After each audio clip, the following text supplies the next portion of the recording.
que cette parole nous fasse du bien, que cette parole nous édifie, et que cette parole nous donne à comprendre l'importance et la nécessité de la Pâque dans notre vie et dans le monde. Merci Père, au nom de Jésus. Amen. Alors, j'ai intitulé l'enseignement, on va faire le partage de ce matin, les messages de Christ, notre Pâque.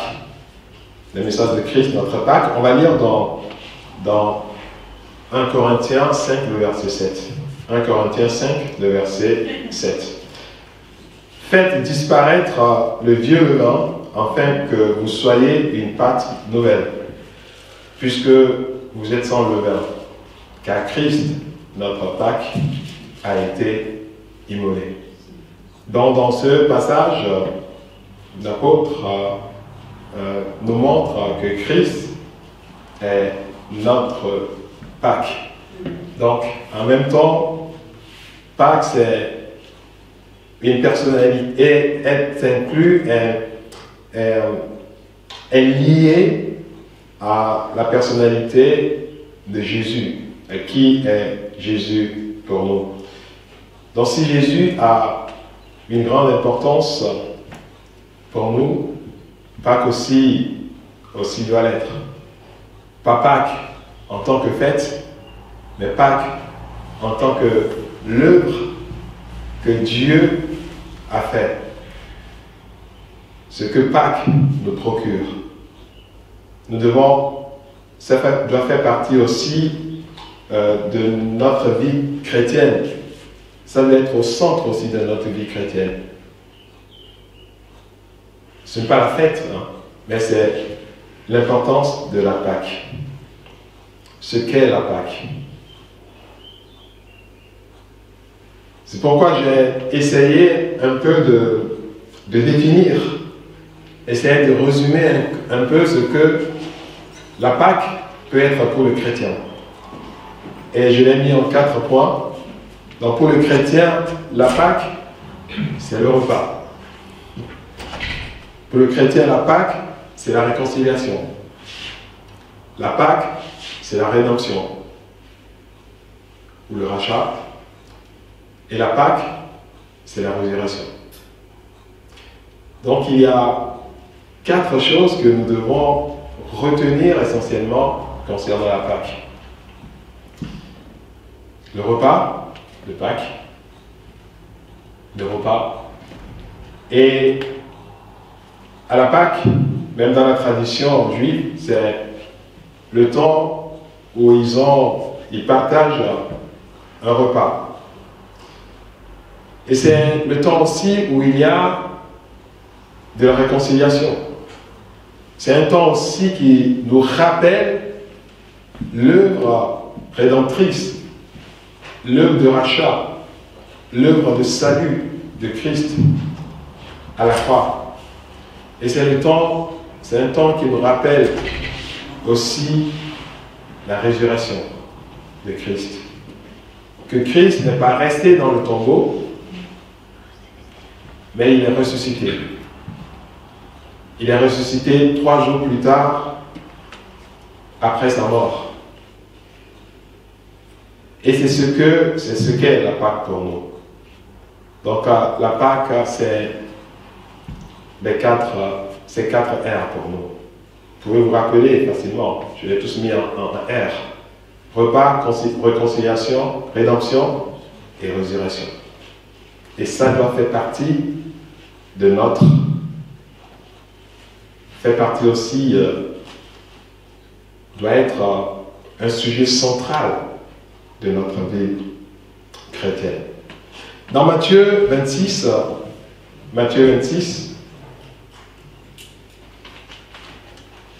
et dans ce passage, nous voyons un peu toute l'histoire de la Pâque et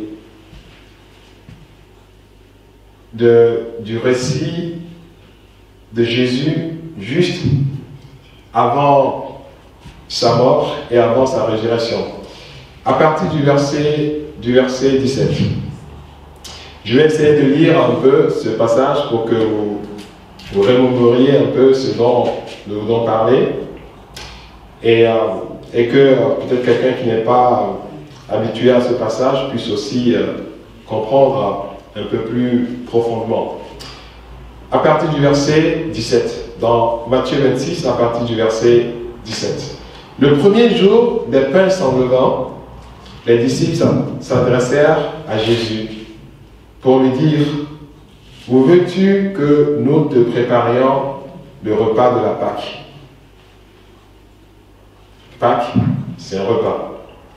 Il répondit: allez à la ville chez un tel, et vous lui direz: le maître dit, mon temps est proche, je ferai chez toi la Pâque avec mes disciples. Les disciples firent ce que Jésus leur avait ordonné, et ils préparèrent la Pâque. Le soir étant venu, il se mit à table avec les 12. Pendant qu'il mangeait, il dit: je vous le dis en vérité, l'un de vous me livrera. Ils furent profondément attristés, et chacun se mit à lui dire: est-ce moi, Seigneur? Il répondit: celui qui a mis avec moi la main dans le plat, c'est lui qui me livrera. Le Fils de l'homme s'en va, selon ce qu'il est écrit de lui. Mais malheur à l'homme par qui le Fils de l'homme est livré. Mieux vaudra pour cet homme qu'il ne soit pas né. Judas, qui le livra, prit la parole et dit: est-ce moi, Rabbi? Jésus répondit: tu l'as dit. Pendant qu'il mangeait, Jésus prit du pain, et après avoir rendu grâce, il le rompit, et le donna aux disciples en disant: prenez, mangez, ceci est mon corps.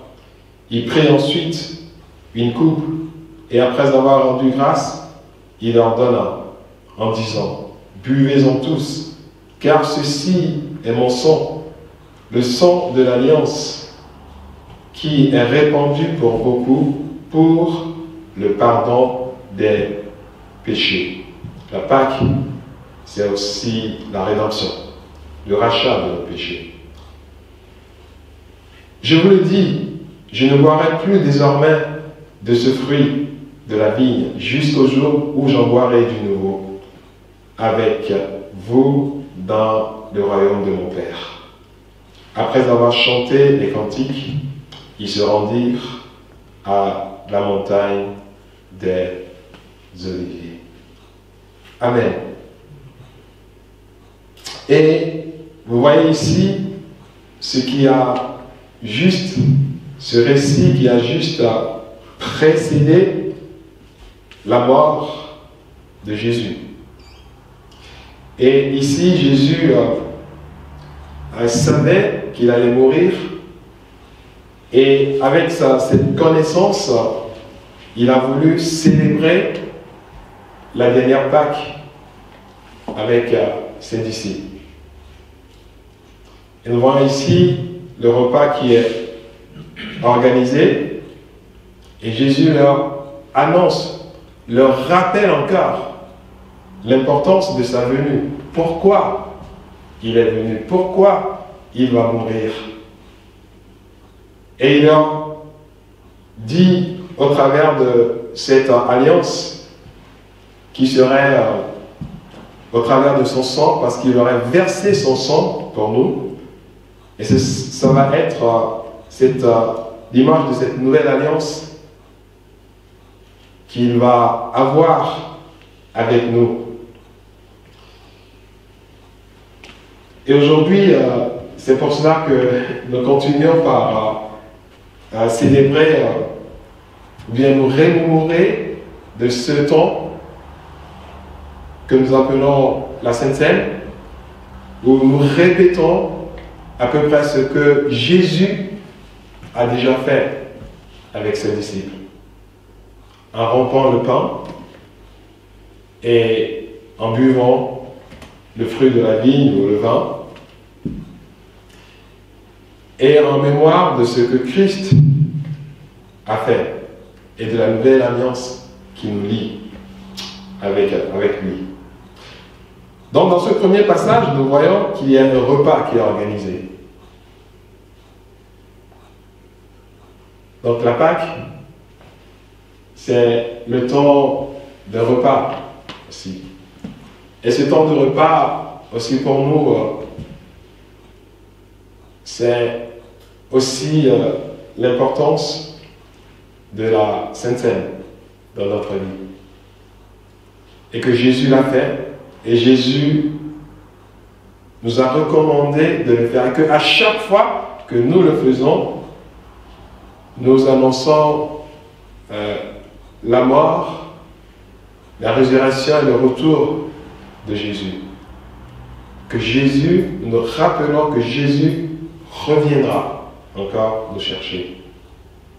C'est pour cela que la Bible nous dit, l'apôtre Paul a dit dans Corinthiens, que nous ne devons pas le faire, nous devons discerner, en le faisant, nous devons discerner le corps de Christ. Nous devons savoir que nous le faisons, et quand nous le faisons en mémoire de ce que Christ a fait pour nous. Et ça peut être un acte solennel, un acte où nous disons à Jésus, je me rappelle de ce que tu as fait pour moi. Et en même temps que je lui dis, je me rappelle aussi qu'au travers de ce que tu as fait pour moi, tu m'as donné la force de vivre jusqu'à ton retour. Parce que la Bible nous dit que nous annonçons aussi en même temps le retour de Christ. Pourquoi nous annonçons le retour de Christ? Parce que nous avons envie de partir avec Christ quand il reviendra. Donc, Pâques, c'est le repas. Pâques aussi, c'est la réconciliation. Et ceci, nous voyons dans un autre récit de cette nuit de Pâques, dans un autre évangile, dans l'évangile de Jean, chapitre 13. Évangile de Jean, chapitre 13. Nous lisons là-bas aussi un autre récit de la nuit de Pâques que Jésus a passé avec ses disciples. Un Jean, chapitre 13. Je vous lis aussi cela rapidement. Un Jean, chapitre 13, à partir du premier verset. Avant la fête de Pâques, Jésus savait que son heure était venue de passer de ce monde au Père, en ayant aimé les siens qui étaient dans le monde, mis le comble à son amour pour eux. Et dans ce passage, nous voyons que l'amour de Jésus a été profondément manifesté pour ses disciples. Et pas simplement pour ses disciples, mais aussi pour le monde. On dit ici qu'avant la fête de Pâques, Jésus savait, sachant que son heure était venue de passer de ce monde au Père, et ayant aimé les siens qui étaient dans le monde, mis le comble à son amour pour eux. Et le verset 2, pendant le souper, alors que le diable avait mis dans le cœur de Judas Iscariote, fils de Simon, le dessein de le livrer. Jésus, qui savait que le Père avait remis toutes choses entre ses mains, qu'il était venu de Dieu et qu'il s'en allait à Dieu, se leva de table, ôta ses vêtements et prit un linge dont il se ceignit.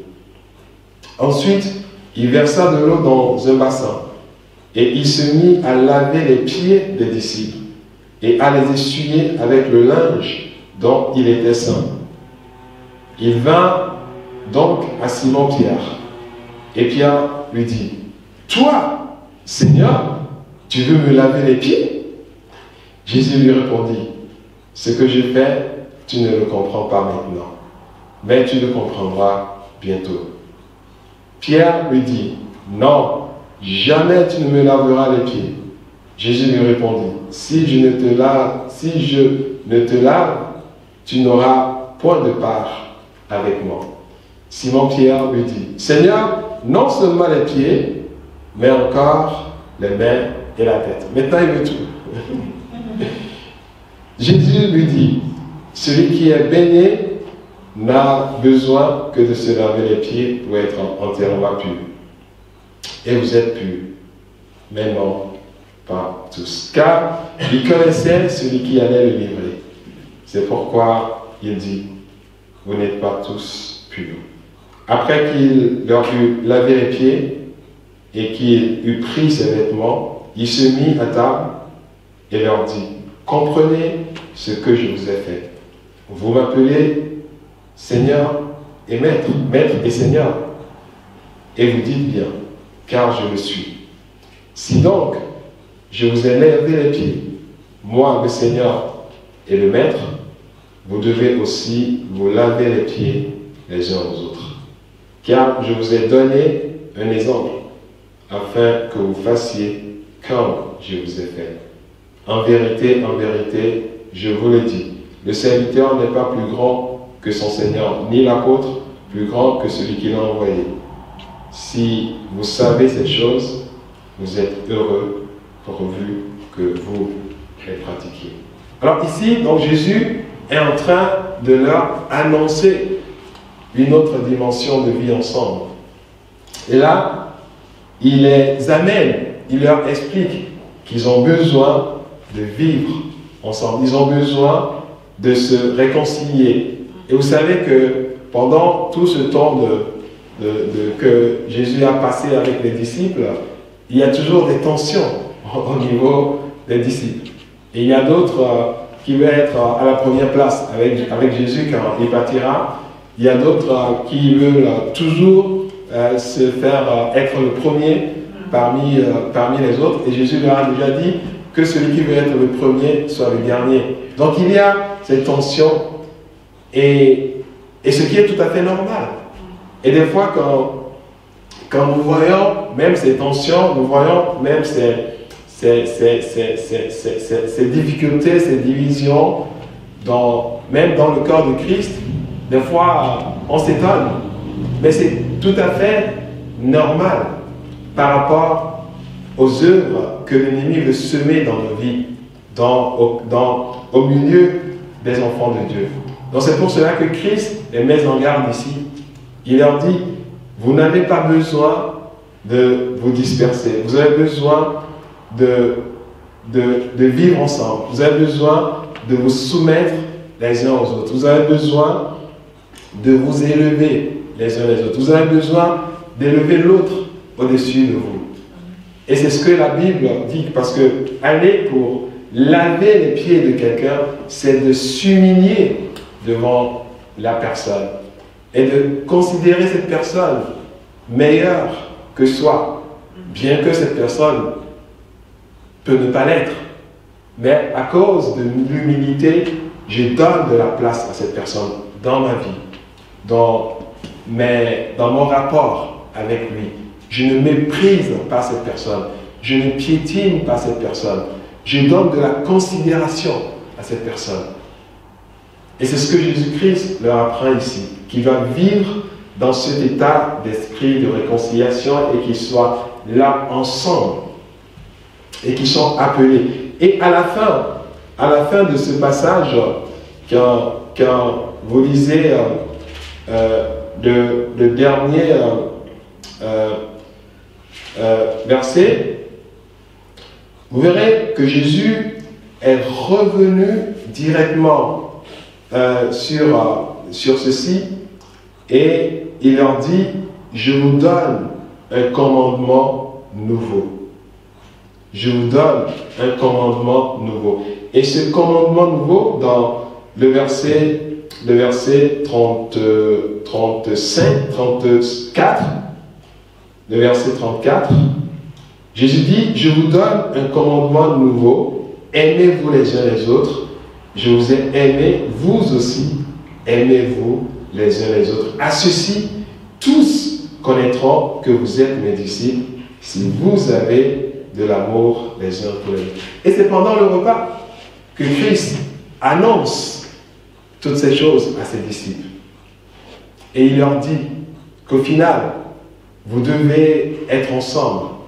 Et la Bible dit que que nous devons continuellement nous aimer, continuellement nous réconcilier et nous rappeler de ce passage, de ce message de Jésus. Et qui nous dit que le serviteur n'est pas plus grand que le maître.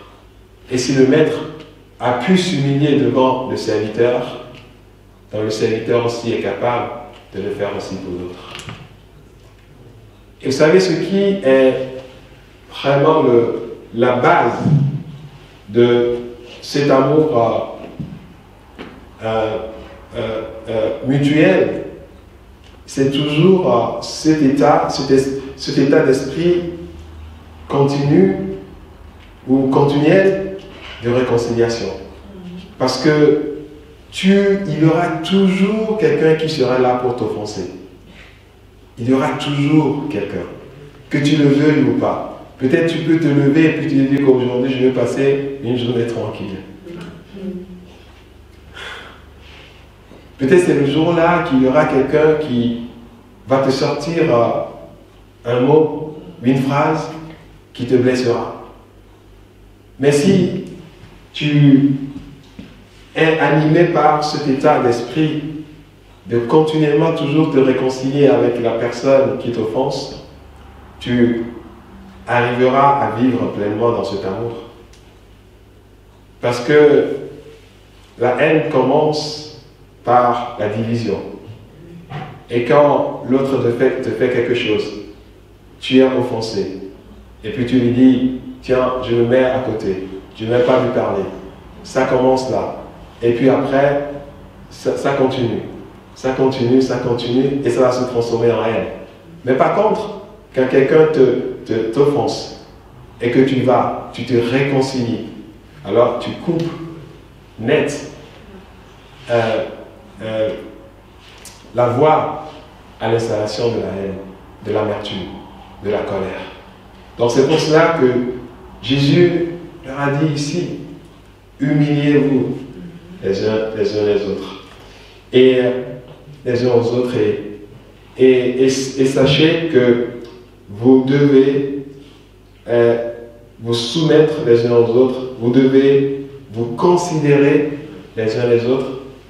Et vous devez regarder l'autre au-dessus de vous. Donc il y a ce message aussi de réconciliation. Et pas simplement de réconciliation entre nous, mais de réconciliation aussi avec le Père. Et Jésus est venu dans le monde pour pouvoir nous réconcilier à Dieu. Et pour nous réconcilier à Dieu, comment pouvait-il le faire? C'est à cause de ça qu'en même temps, dans ce message de Pâques aussi, il y a ce message de la rédemption. Et c'est au travers de la rédemption que Jésus nous réconcilie au Père. Jésus n'est pas venu juste dans le monde pour pouvoir mourir comme ça, parce qu'il est décidé qu'il vient dans le monde et qu'il meurt. Il est venu dans le monde et son premier objectif, c'est de nous réconcilier avec le Père. Mais comment pouvait-il le faire? C'est au travers de la rédemption. Et il doit donner sa vie pour nous. Il doit sacrifier sa vie pour nous. Et c'est ce que nous lisons dans ce passage de Matthieu 26, où il dit dans le verset 27, il dit, il prit ensuite une coupe, et après avoir rendu grâce, il leur donna en disant, buvez-en tous, car ceci est mon sang, le sang de l'alliance qui est répandu pour plusieurs, pour tout le monde, pour plusieurs. Toi aussi tu es dedans, moi aussi je suis dedans, pour plusieurs, pour tous ceux qui accepteront, pour tous ceux qui croiront à cette œuvre que j'ai faite à la croix, pour tout cela. Et la Bible dit, buvez-en car ceci est mon sang, le sang de l'alliance qui est répandu pour plusieurs, pour la rémission des péchés. Donc si nous approchons de Christ, si nous croyons à cette œuvre que Christ a faite pour nous. Par la foi en lui, nous aurons la rémission, nous aurons le pardon de nos péchés. Et quand nous avons le pardon de nos péchés, ce qui se passe, c'est que nous sommes réconciliés avec Dieu. Nous redevenons enfants de Dieu. Nous ne sommes plus créatures de Dieu, mais nous sommes maintenant enfants de Dieu. Dieu ne nous a pas simplement créés, mais il nous adopte maintenant comme son enfant. Et c'est ça aussi le message de Pâques.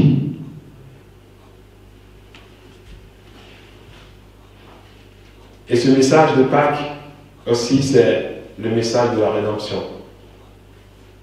Vous savez, dans Hébreux 11, de verset 28, Hébreux 11, de verset 28, c'est par la foi qu'il fit la Pâque et l'aspersion du sang, afin que l'exterminateur ne touchât pas au premier-né des Israélites. Et ça nous relate l'origine de la Pâque. Et l'origine de la Pâque, c'est quand Dieu avait donné les consignes aux enfants d'Israël pour leur dire d'immoler un agneau et de mettre le sang de l'agneau sur le linteau de leur porte, parce qu'il y aura un exterminateur, parce qu'il y aura un ange de la mort qui passera pour tuer tous les premiers-nés. Et là où il n'y aura pas le sang de l'agneau, la mort entrera et tuera. Et vous savez que c'est quelque chose qui a été donné par Moïse aux enfants d'Israël. Les enfants d'Israël pouvaient ne pas le faire. Pouvaient ne pas croire en cela. Et c'est tellement qu'il y a certains qui n'ont pas cru. On ne sait pas, la Bible ne nous en parle pas. Mais par contre, à tous ceux qui ont cru en cela, et qui l'ont fait par la foi, parce que ce n'est pas Dieu lui-même qui est descendu pour leur dire ça, mais c'est un homme, c'est Moïse qui leur a annoncé cela, et qui l'ont fait par la foi. Qu'est-ce que la Bible nous dit ici? La Bible nous dit que l'exterminateur est passé, et leurs premiers-nés n'ont pas été tués. Pourquoi?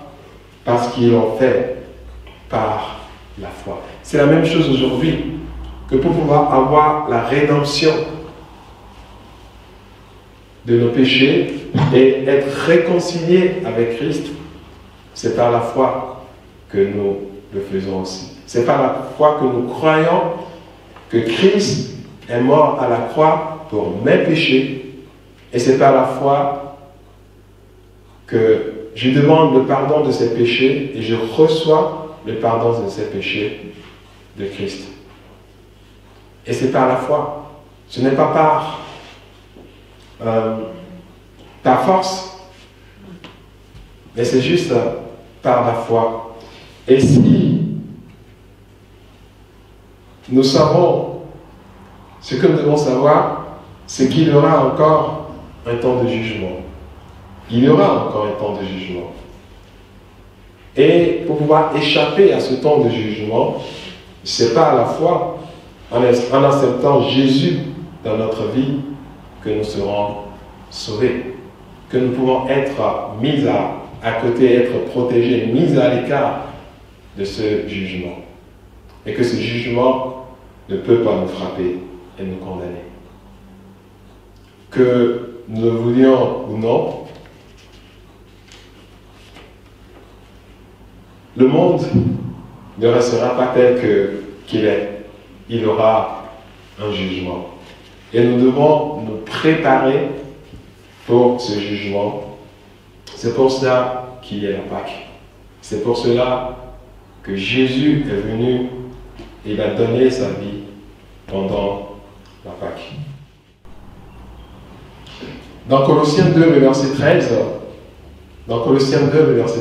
nous lisons: vous étiez morts par vos offenses et par la circoncision de votre chair. Il vous a rendu à la vie avec lui en nous faisant grâce pour toutes nos offenses. Il a effacé l'acte dont les ordonnances nous condamnaient et qui subsistait contre nous. Il a détruit en le clouant à la croix. Il a dépouillé les dominations, les autorités et les a livrées publiquement en spectacle en triomphant d'elles par la croix. C'est ça aussi le message de la Pâque. La rédemption. Pas simplement la rédemption de nos péchés, mais aussi la rédemption de tout ce qui dominait sur nos vies. La Bible nous dit ici, dans un premier temps, qu'est-ce que Jésus a fait à la croix? Qu'est-ce qu'il a fait? Il nous a rendus à la vie en nous faisant grâce pour toutes nos offenses. C'est-à-dire que en nous pardonnant, en pardonnant toutes nos offenses, il nous a rendus à la vie. Il nous a arrachés de la mort. Parce qu'avant, avec nos offenses, nous étions dans la mort. Et nous étions destinés à la mort.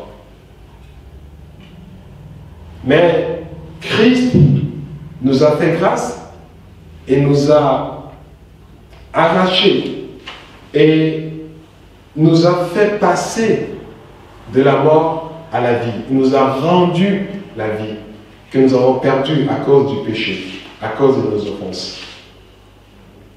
Et au-delà de ça, il a effacé toutes les ordonnances qui nous condamnaient et qui subsistaient contre nous. Quelles sont ces ordonnances? Quelles sont ces œuvres? Ces ordonnances représentent des fois des malédictions, des paroles de malédiction, des paroles de condamnation, des paroles qui ont été prononcées contre nous et qui sont gravées dans nos pensées, dans notre esprit et qui nous poursuivent tout le temps. Et que quand tu te rappelles de ces paroles, c'est comme des paroles qui t'écrasent, qui t'empêchent d'évoluer, qui t'empêchent d'aller plus loin, qui t'empêchent de vivre des choses avec Dieu. Et ce sont ces ordonnances, ces paroles qui nous condamnaient et qui subsistaient contre nous parce que c'est lâché.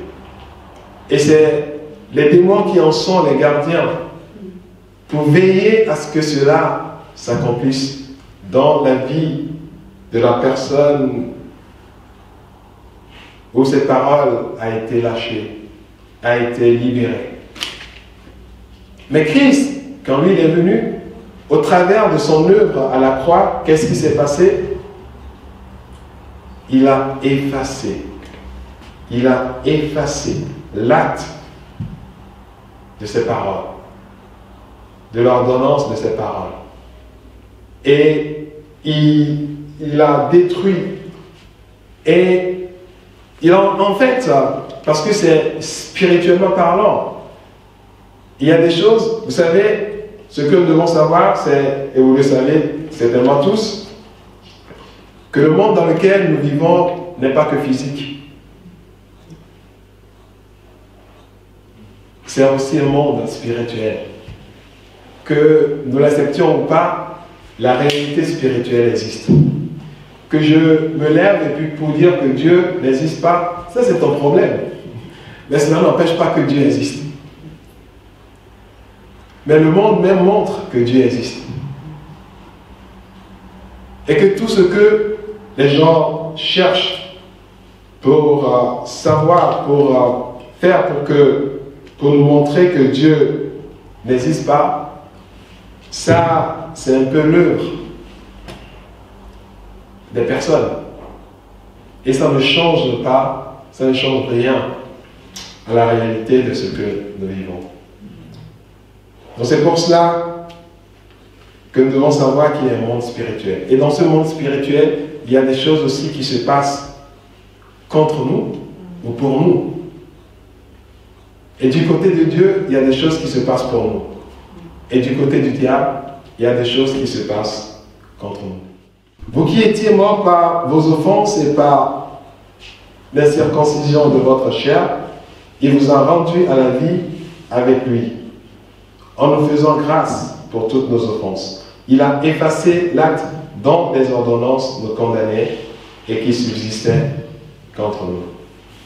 Il a éliminé en le clouant à la croix. Il a dépouillé les dominations et les autorités et les a livrées publiquement en spectacle, en triomphant d'elle par la croix. Je vais venir sur le verset 7, mais avant cela, dans ce verset 15, nous voyons ce dépouillement, que l'ordonnance qui nous condamnait a été détruite.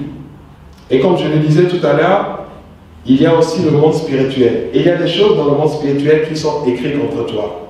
Toi, tu peux ne pas le savoir. Mais c'est une réalité. Mais quand Christ vient, il efface ces ordonnances. Donc c'est pour cela que quand tu donnes ta vie à Christ, ne crois plus à ce que les gens peuvent raconter encore, ou bien ne pense plus que cela va t'arriver. Tout ce qui se raconte dans ta famille, que peut-être dans ta famille, tous les gens meurent à 50 ans, et que c'est toujours comme ça. Mais si tu donnes ta vie à Christ, tu ne dois pas croire en ça. Ou bien dans ta famille, que tout le monde finit par être frappé par telle maladie. Mais ne crois pas à cela. Même si on te dit que c'est génétique, toi, refuse cela. Parce que Dieu peut modifier tout ce qui est génétique.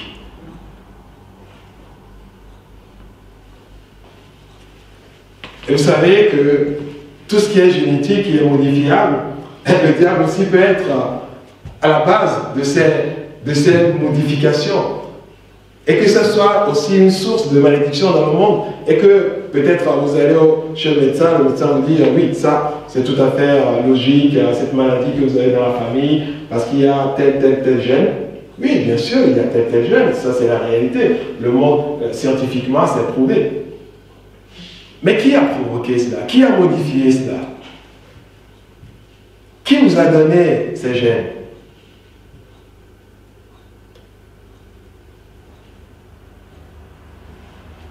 L'ennemi peut être à l'origine. Donc c'est pour cela que si tu viens à Christ, tu dois croire en cette parole.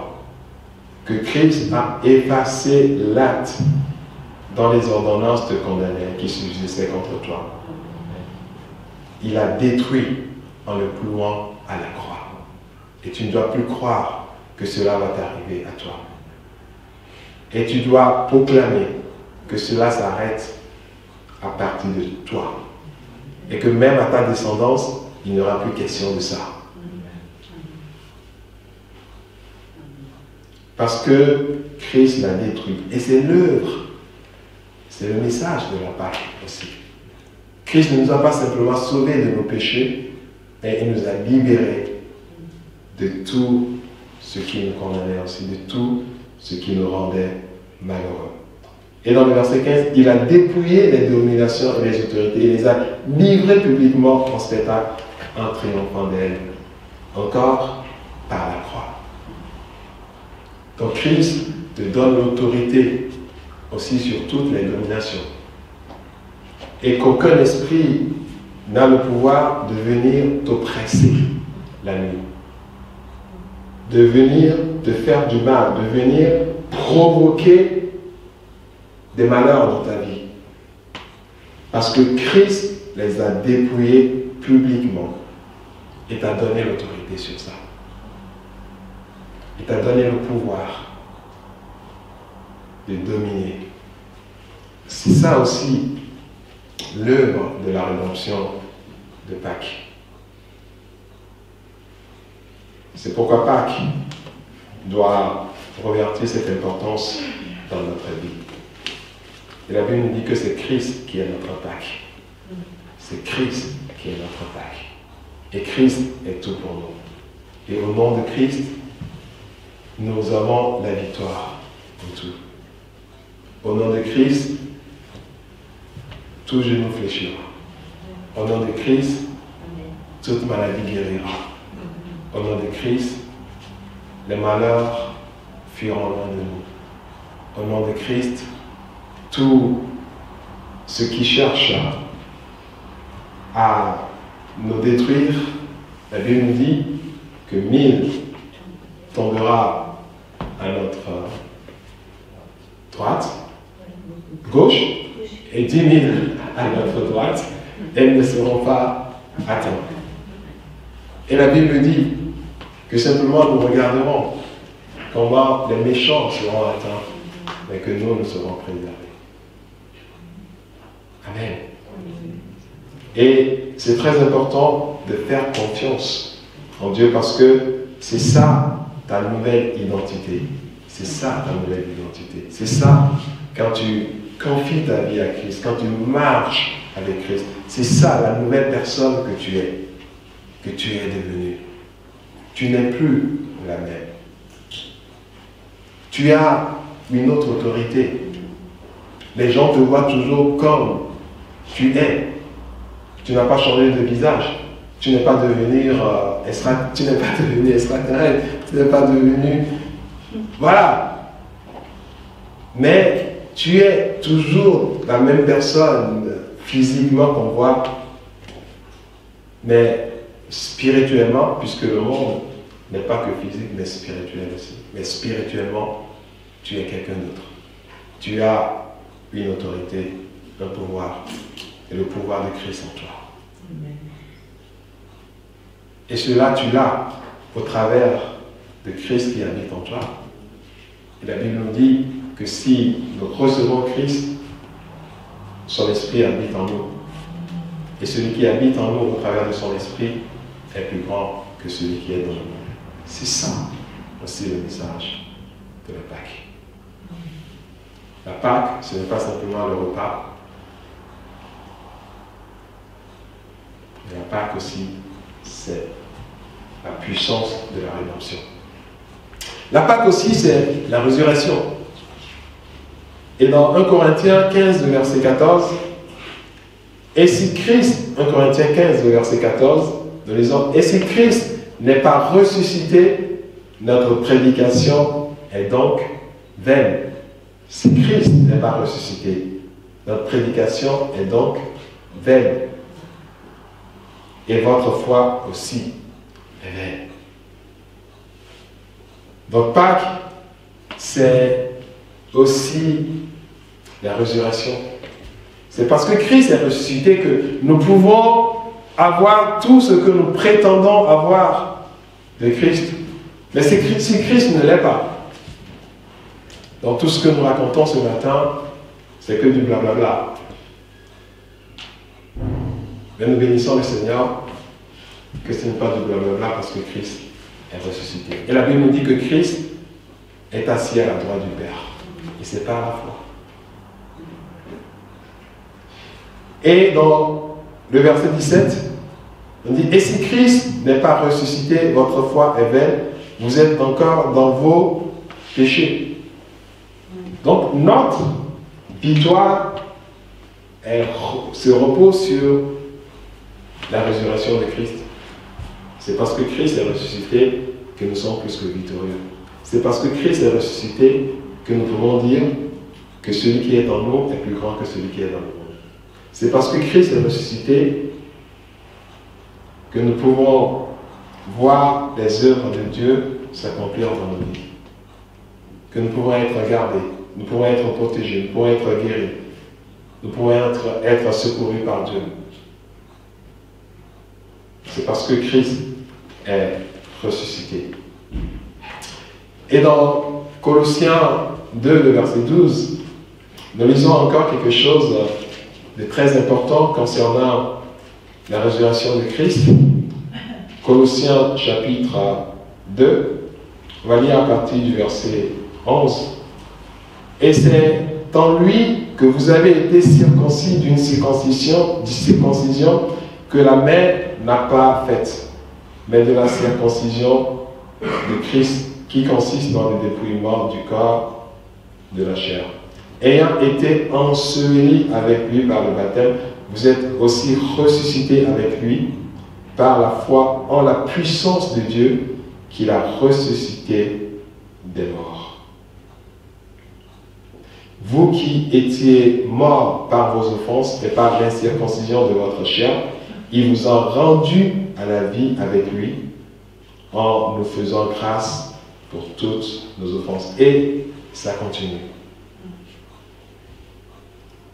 Mais dans un premier temps, nous lisons dans le verset 12 que c'est par la foi en la puissance de Dieu.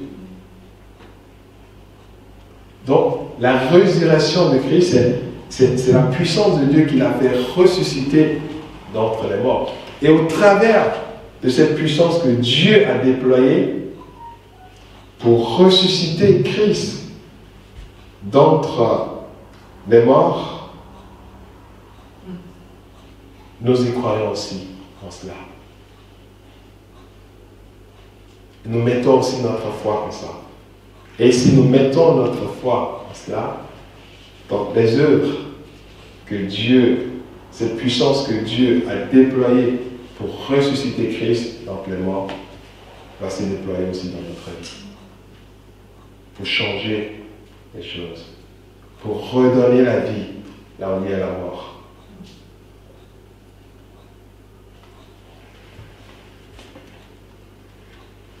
Celui qui est en nous est plus grand que celui qui est dans nous. Donc, la Pâque pour nous, ce n'est pas juste manger, mais c'est plus que ça. Pâque pour nous, c'est aussi la réconciliation. Christ est venu nous réconcilier avec le Père. Et Christ nous demande aussi de nous réconcilier les uns avec les autres. Pâques, c'est la rédemption. Christ est venu nous offrir la rédemption de nos péchés afin de nous réconcilier avec le Père. Pâques. Et dans cette rédemption, Christ nous a libérés. Il nous a enlevé des ténèbres pour nous amener dans son admirable lumière. Pâques, c'est la résurrection. Et nous devons savoir que la mort n'a pas pu retenir Christ d'entre les morts. Et puisque la mort n'a pas pu retenir Christ parce que Dieu a déployé sa puissance pour le ressusciter d'entre les morts, la mort ne peut pas te retenir aussi. Parce que Dieu a déployé sa puissance pour te redonner la vie. La vie en abondance. Dans tout ce que tu vis, dans toutes les choses dans lesquelles tu veux aller, Dieu va déployer la même puissance pour te ressusciter d'entre les morts et pour te redonner la vie. C'est ça le message de Pâques. C'est ça le message de Pâques. Et vivons pleinement ces messages de Pâques. Et nous verrons que Pâques ne serait pas pour nous une fête, mais Pâques serait pour nous une personne. Pâques serait pour nous Jésus lui-même, notre Pâques. Amen. Amen. Alors nous allons lever, nous allons prier, et nous allons ouvrir nos cœurs à ce que ce temps de Pâques soit manifeste dans notre vie. Et aussi, nous allons profiter pour prendre le repas. Ce repas de Pâques. Ce n'est pas comme Jésus ils l'ont fait, mais on retiendra juste ce côté où Jésus a pris le pain et il a partagé et il a montré que ceci est mon corps. Nous allons retenir que ce côté. Et nous allons retenir que ce côté où Jésus a rendu grâce et il a pris la coupe et il a dit, ceci est le sang de mon alliance. le sang qui est coulé pour vous, et c'est une nouvelle alliance. Alléluia.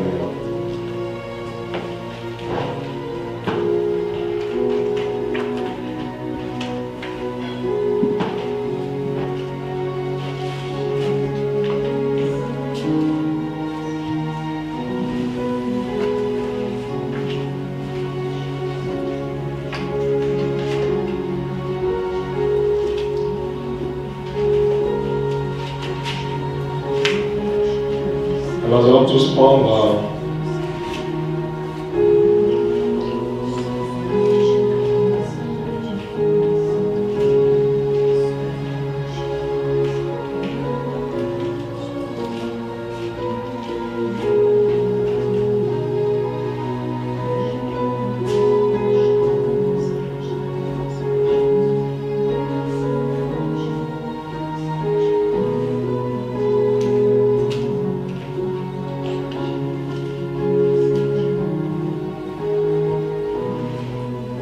Matthieu 26. Pendant qu'il mangeait, Jésus prit du pain et après avoir rendu grâce, il le rompit et le donna aux disciples en disant: prenez et mangez. Ceci est mon corps.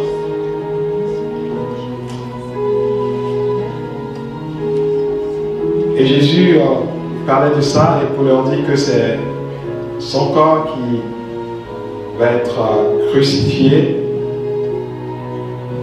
à la croix. Et c'est au travers de cette crucifixion qu'ils auront leur salut.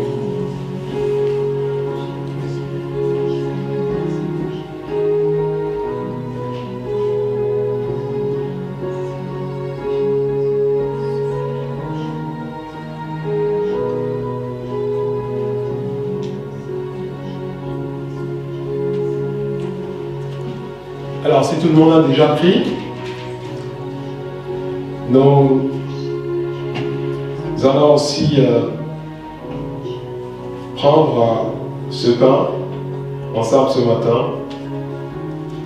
Et en le faisant, ce que nous devons faire, c'est de reconnaître, de discerner l'œuvre de Jésus, de discerner l'œuvre que Jésus a faite pour nous à la croix.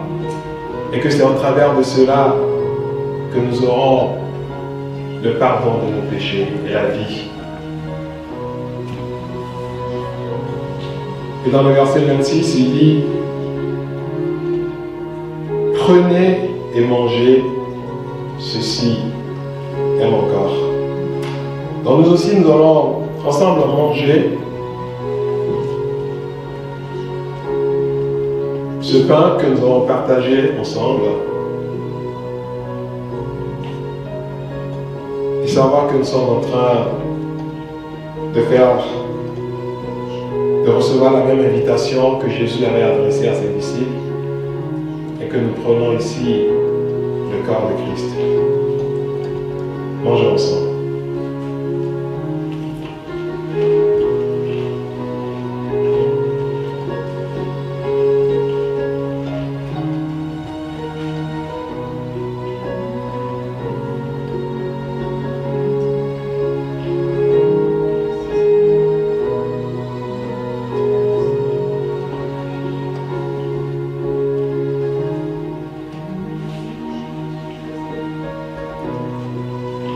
Il prit ensuite une coupe et après avoir rendu grâce,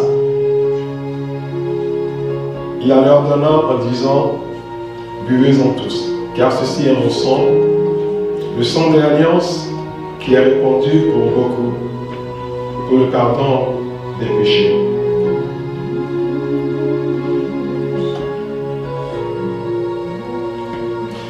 Vous savez, c'est au travers de ce couple aussi que nous allons voir ensemble et devons discerner l'œuvre de Jésus et savoir que c'est au travers du sang de Jésus que nous avons la rémission de nos péchés, la rédemption. Et nous avons vu tout à l'heure que ce n'est pas que la rédemption, mais c'est au-delà. Nous avons aussi la libération. Nous avons la délivrance. Nous avons la guérison. Nous avons tout ce qui contribue à notre bien-être spirituel, physique, tout ce qui contribue à notre bonheur. Et nous l'avons dans cette nouvelle alliance avec Christ.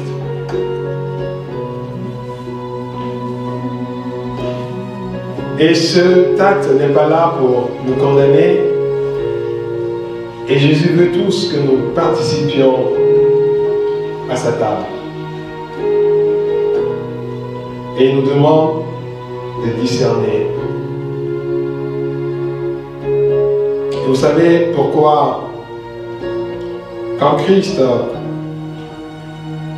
l'apôtre Paul disait plus tard que nous devons discerner le corps de Christ quand nous prenons la Sainte Seine, et que beaucoup ne le font pas, c'est pour cela qu'il y a des malades. C'est à cause de la division. Et c'est ce que Jésus-Christ a fait avant. Il a réconcilié. Il a réconcilié ses disciples. Il leur a dit maintenant, nous pouvons manger ensemble à la table. Et c'est aussi un moment où nous nous rappelons pour dire que, tiens, nous faisons cet acte et que Jésus nous rappelle encore aujourd'hui que nous devons nous réconcilier. Nous réconcilier les uns avec les autres et nous réconcilier aussi avec Christ, avec Dieu. Donc en faisant cet acte, discernant cette œuvre que Jésus, cet appel aussi que Jésus nous lance. Alors buvons ensemble.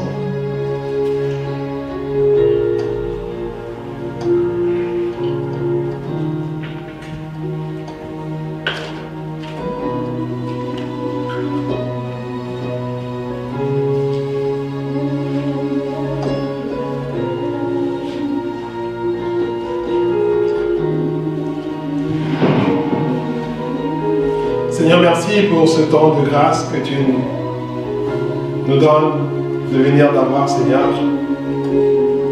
Et merci, Seigneur, pour cette communion que nous avons eue ensemble, Seigneur, autour de ton corps que tu as donné à la croix pour nous et de ton sang que tu as versé. Et Seigneur, je prie que cette œuvre de la croix, du salut, de la rédemption, Seigneur, s'accomplisse pleinement dans la vie de chacun. Et que Seigneur, celui qui élève encore son cœur à toi ce matin et tu te dis, Dieu, j'ai besoin de cette rédemption, j'ai besoin de ce salut. Seigneur, que cette personne reçoive ta rédemption, reçoive ton salut dans sa vie. Merci Père. Et merci Seigneur aussi de nous donner au-delà de cet acte, à nous rappeler les messages de la Pâque. Que tu es venu, non pas simplement pour instituer le repas, la Sainte Seine, mais tu es venu aussi pour la réconciliation. Tu es venu aussi pour la rédemption. Et tu es venu aussi pour la résurrection. Et tu as ressuscité d'entre les morts. Et c'est parce que tu as ressuscité que nous sommes aussi en vie aujourd'hui. Et que nous pouvons dire aujourd'hui que nous t'appartenons. Parce que tu es vivant, tu n'es pas mort. La mort ne t'a pas retenu dans le tombeau. Mais tu es sorti du tombeau et tu es assis maintenant à la droite du Père. Merci Jésus pour cette œuvre que tu as accompli dans nos vies au travers de ta résurrection. Et merci pour cette puissance que le Père a déployée pour te ressusciter d'entre les morts. Et merci pour cette puissance en ta résurrection qui se manifeste encore maintenant dans nos vies. Merci Jésus. Parce que c'est toi qui fais toutes ces choses dans nos vies. Pour la seule gloire de ton nom. Amen. Amen. Amen, amen, amen. Voilà. Soyez bénis et que l'œuvre de la Pâque continue par se manifester dans chacune de nos vies. Amen. Bon dimanche.